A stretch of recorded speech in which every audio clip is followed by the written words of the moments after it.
Ben, telling it like it is. All right, just when you think you've heard it all when it comes to teens, and I have one, so I'm paying attention to this, this one might have you saying, wait, what? The new methods teenagers are turning to get that quick buzz is pretty scary. Reporter Elizabeth Irwin is here with the straight story. Oh boy, Elizabeth. I've got to tell you, Steen and Catherine, two things I never thought would appear in the same sentence: tampons and vodka. Do I have your attention? Good, because if you're a parent, you really need to hear this. Quicker high, they think it's going to last longer, it's more intense. This is not isolated to any school, any city, any financial area. This is everywhere. When we heard how kids are getting drunk these days, we thought, no way.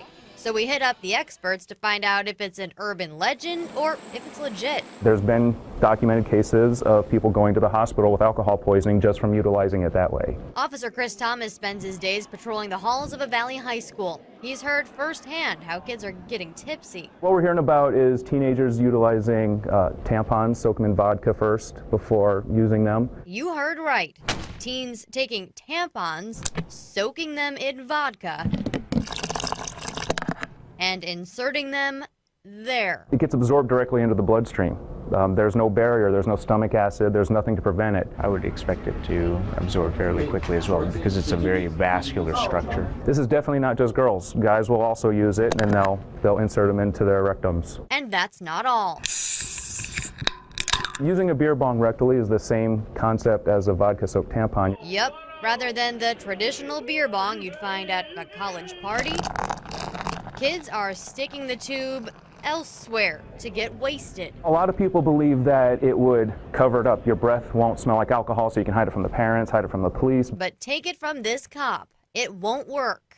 It's not just jail time that might be a problem. These new tricks are really risky and could cause some serious trouble. It can cause mucosal irritation, meaning the vaginal wall can be really irritated. Plus, what if you overdo it?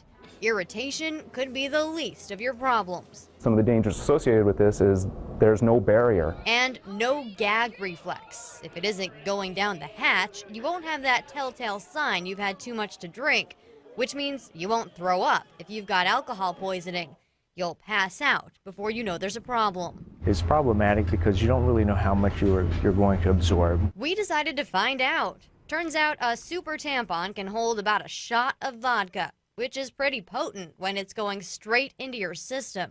If a person does pass out or lose consciousness, healthcare professionals won't necessarily know, that they have to look in those areas, and that may delay treatment. Okay, if I'm a parent of a teenager, what can I do to make sure these are used for the job they're intended, nothing more? Well, then you need to get involved. Stop being your kid's friend and be their parent first.